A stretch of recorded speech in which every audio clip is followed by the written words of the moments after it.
Аз жаргал. Хүн бүхний энэ амьдралын чин хүсэл, утга учир, мөн чанар. Бид гагцхүү аз жаргалтай амьдралыг л хүсч, түүний төлөө амьдарч, ажиллаж, тэмцэж, бас тэмүүлдэг. Хэн нэгнийг хүлээх, очир дараалал зогсох, замын түгжрэлгээд энэ бүхэн цагийг үргүй зарж, энэ хэрээр өөрт ирэх боломжууд алдагдж байдаг учраас бид бухимдаж, сэтгэл ханамжгүй, тайван бус болж, улмаар аз жаргалын хэмжүүр доголдож эхэлдэг билээ. Аз жаргал бол үнэндээ амар амгалан байхын нэр. Харин тэр амар амгалан аз жаргалтай амьдралын үзүүлэлт юугаар хэмжигддэг вэ?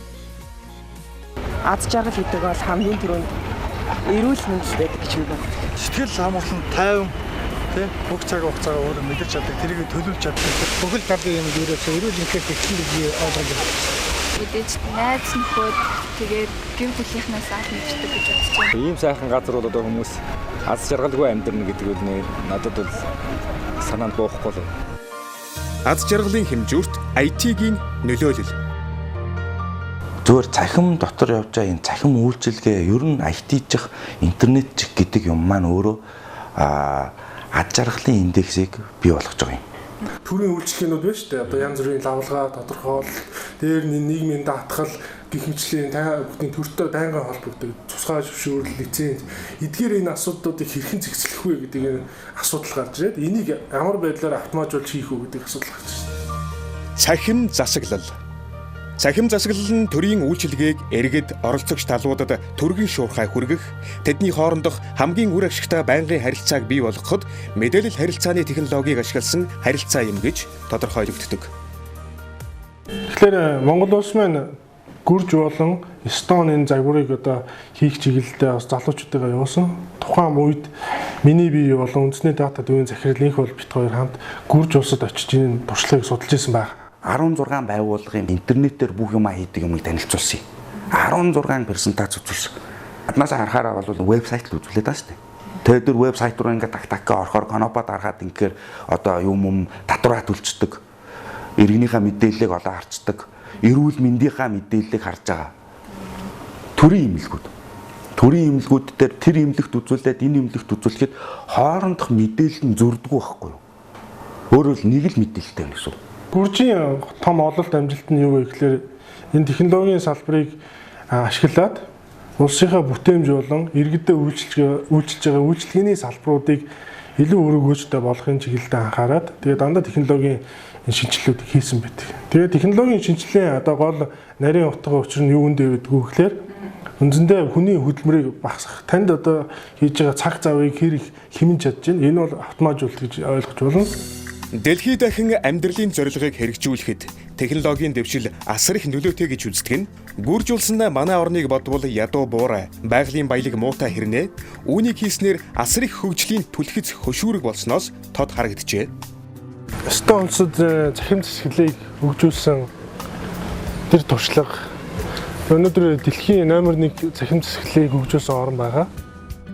Эстон улсын захим засаглал дэлхийд дээгүүр байр суурь эзэлдэг. Тэд санхүү мэдээллийн бааз, боловсрол, эрүүл мэнд, улсын бүртгэл гэсэн 4 том мэдээллийн санг үүсгэж чадсан юм.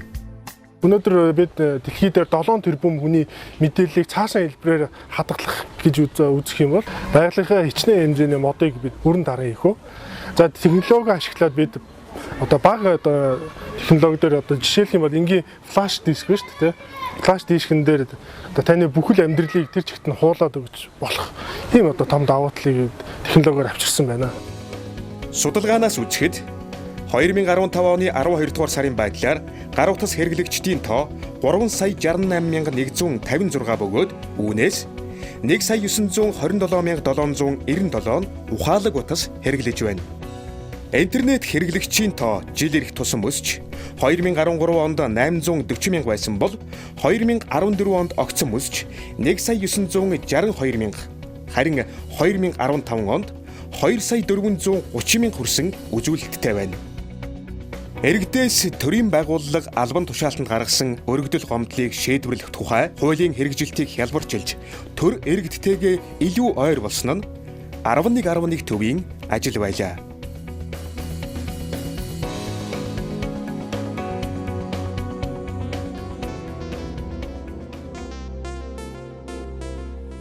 Технологи хүмүүсийн амьдралд бодит нөлөөгөө үзүүлж эхэлжээ. Тэд олон цагаар биш, хэдхэн минутанд ажлаа бүтээж чадах болжээ. Төрийн үйлчилгээг зөвхөн түц машинаар дамжуулан 11 үйлчилгээг иргэдэд үзүүлэхэд л тухайн жилдээ мөнгөн дүнгээр тооцвол 7 тэрбум төгрөгөөр тооцогдох үр ашгийг үзүүлсэн.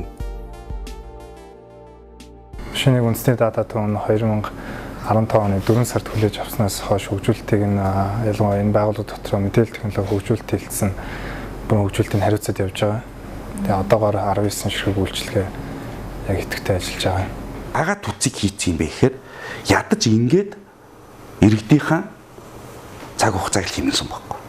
Одоогоор өдөрт 5-7 мянган хэрэглэгч сэргэлдэг байна. Нийт 109 төс машинаар. Төс машинаар үйлчлүүлж үтсэн хороо орны тодорхойлт гэж лоочер дараалал амрал авч байгаа юм л да. Төс машин хаасаагүй болсон байна. Өөгдийнхээ мөнгөийг авахгүй нэг ашиглаж ирсэн та. Цаг хугацаа орохгүй мөлий амархан. Цаг алдаа тэнд дугаарлаж ингэж ямар шаардлага авах түүц машин дээр очиод өөрийнхөө хүссэн хэрэгцээтэй зүйлийг ерөөсөө минутын дотор гаргаад авч байгаа. 2000 онд бодлоо. Тэтгэвэр авах гэж яаж бадардаг байдаг. Зарим нь муу учраас явж чаддаг айдаа гаддаг юм. Тийм учраас одоо ч юм бол тэрийг бодох юм бол ерөөсөө маш сайхан болсон. Үйлчилгээгээ цахим хэлбэрт шилжүүлэх тусам үр ашиггүй зардлаа бууруулж иргэд мөнгө хэмнэх боломжтой болж байгаа юм. Үүнээс Монгол улс цахим засаглал хөтөлбөрийг хэрэгжүүлэх ажил нэлээд дэвшилттэй байгаа нь харагдаж байгаа билээ.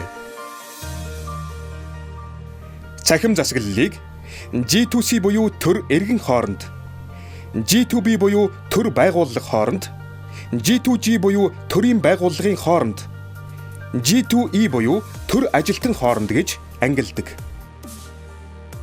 Төрөөс эргэн түргэх үйлчилгээний хүрээнд түц машиныг хэрэгжүүлж эхэлсэн бөгөөд харин төрөөс төр рүү чиглэсэн үйлчилгээнд камерын торгуулийн систем, замын цагдаагийн бэлэн бус торгуулийн систем зэргийг дүрдэж болно.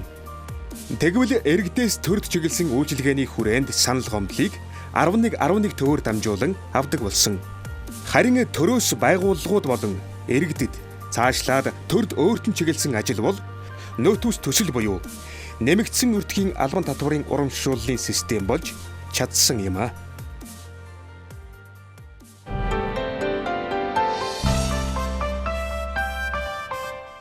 Монгол улс маань 98 оноос хойш нэмэгдсэн өртгийн албан татварын хуулийг хэрэглээд эхэлсэн байдаг. Тэгэхээр яг үүндээ нэмэгдсэн өртгийн албан татварын хуулийн эцсийн эргэлгч төлөлт гэдгийг саяхнаас иргэд маань ойлгож эхэллээ шүү дээ. Нэг малчаал бид нар интернетээр тавиулъя гэж байгаа юм. Яац юм бэ гэсэн бид нар нөөдөөсөө 2%-ийг авъя.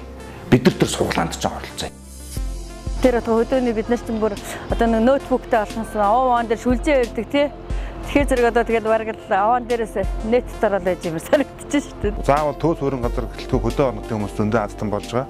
Засгийн газраас гаргасан нөөтийн баримт гарсан шийдвэрийн дагуу манайх хэрэгжүүлэх өдрөөс эхлээд одоо нөөтийн баримтыг үйлчлүүлж байгаа иргэдэд тогтмол өгч байна.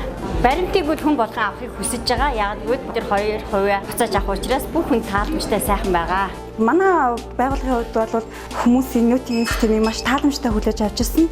Тэгээ манайхаа бол 3 сарын 1-ээс хойш нөөтийн системийг ингэж нэвтрүүлж эхэлсэн байгаа юм.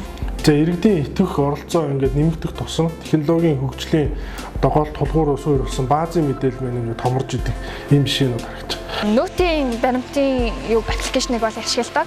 Өөрийнхөө сарын хэрэглээ хэмж байгаа ч юм уу те. Юунд би мөнгө зарцуулдаг юм бэ? Юунд дэмий мөнгө зарцуулж байгаа яг бас нэг санхүүгийн өөртөө нэг бүртгэл хийгээд. Тэгэхээр энэ техникийн энэ мэдээллийн зам хөгжих гэдэг бол бидэнд маш хэрэгтэй юм байна шиг. Орон бол хөгжиж байгаа.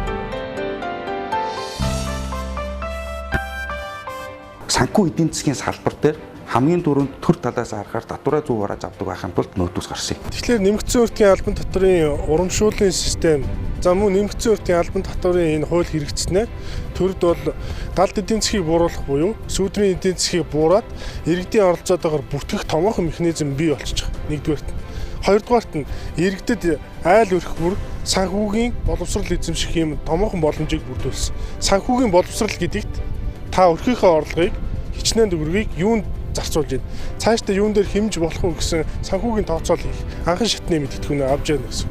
За хоёрдугаарт нь төрөөс олгож байгаа урамшуул айл өрх болгонд орлого хэлбэрээр очих 2% одоо урамшуулал дээр нь суглаанд оролцох энэ боломжоор иргэд маань орлоготой болох энэ боломжийг бүрдүүлж өгсөн. За 3 дугаарт нь аж ахуйн нэгжүүд маань электрон хэлбэрийн цаасан баримтыг ашигласнараа аж ахуйн нэгж хоорондоо цаасан хэлбэрээр баримтыг илгээж нэгтлэн бодох бүртгэлийн тэр зардал мөн эрсдлүүд маань хэд ихэн буурсан ийм сайхан үзүүлэлтүүдийг за төр иргэд аж ахуйн нэгжүүд маань ингээд үзүүлээд байгаа ийм л үр дүнгууд гараад байна да.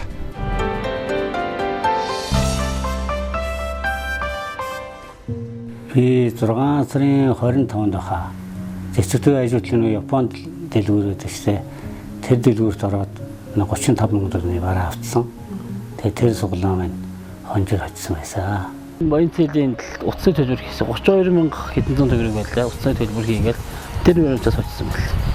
Дүүхээ 2 худалдааны төгөөс 3750 төгрөгийн худалдаа авалт хийсэн байсан. Урд нь бол яг нөөтийн баримтад мөнгө хотон чинь яг үнэхээр бодож яваагүй. Эхлэлгүүрийн тэнд явж бас уцтдээ. За та дөрөвсөд нэг атсан болсон шүү гэ. Итгэхгүй хүн чинь Аздан боллоо гэсэн мэдээлэл и баримтдэр өөрөө хүрээд ирсэн байсан. Одоохондоо бол яг мөнгө төгрөгөний хэрэгтэй зацуулаагүй. Аюу бодоол төлөвлөд байжлаа. Төлөвсөн ажил маш их байгаа учраас. Ингээд аздан болсон цаг баяртай байна. Ард иргэдмийн нэгээд одоо баримтаа бүртгүүлээрээ аздан болох нь үний юм бай. Би аздан болсон шүү. Бити хоошоо тавиараад ордоор нь бүртгүүлээрээ гэж хэлмээрээ. Дээрээ бас аздан болцоогоорой. Аз гэж бас хүн бас байдгийн байж шүү дээ. Гэж хэлмээрээ дээ. Аздан болох нийт улсуудаа энэ суглаанд оролцсон төлөө итгэлтэй байгаарай. Суглаа бол үнэн байдгийн байна. Баримтаа ер нь байнга авч байгаарай. Тэг хүнд аз гэдэг юм байдаг юм байна. Хүн тожороо гэж хэлээ. Аз гэсэн юм.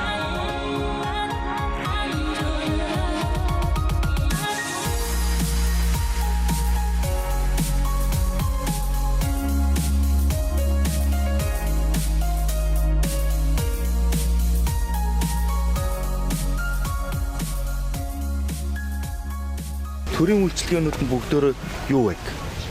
Одоо цаасаа хэмнээд тэ мөнгө хэмнээд электрон байна. Иргэн юу электрон системийг аваад цаг хугацаагаа хэмнээд аз жаргалтай тийм үү? А программистууд нь Монгол инженерүүд байгаад юу тэр хэмжээгээрээс чадварлаг байл гэж одоо юу хүсье та. Улсын төсвийн бүрдүүлэлт жил бүр 100% бүрдээд байдаггүй. Харин энэ жил 100% байтугай давуулан биелэгдэх багтам хэрэг тохиох энүүхэнд байна. Улсын төсвийг тэд 120 тэрбум хүргэнэ гэж амласан бөгөөд одоо энэ хэрэгжилт 96% байгаа билээ. Жил дуусахад дахиад 4 сарын хугацаа бий. Энэ хугацаанд 120 тэрбумдаа хүрээд зогсохгүй. Түүнээс ч илүү байна гэдэгт эргэлзэх зүйл үгүй ээ. Ургамал ургахыг тэмүүлдэг шиг хүн төрлөختний зорилго бол үхэх хүртлээр өсч хөгжиж амьдрах. Технологиг хэдий ч нэ хөгжүүлнэ. Төдий ч нэ дахин хизээж давтагдшгүй, тасралтгүй урсах, хязгаарлагдмал нөөц цаг хугацааг зөв хуваарлаж чадна. Энэхүү боломж мэдээллийн технологиор дамжин бидэнд нээгдэж нэгэнт чадсан төдийгүй цаашлаад илүү их баялаг түүхийг бүтээх эрен үе бидний урд зурааж байна. Альва ажлын амжилт хамгийн гол нь зориглон эхлүүлэхтэй бий. Нэгэнт эхлэж чадсан ажил цааш төлөвлөгдөн үргэлжлэнэ. Цахим засаглал хөгжиж байна. Гэхдээ энэ бол зөвхөн эхлэл. Аз жаргалын хэмжүүрт IT-гийн нөлөөлөл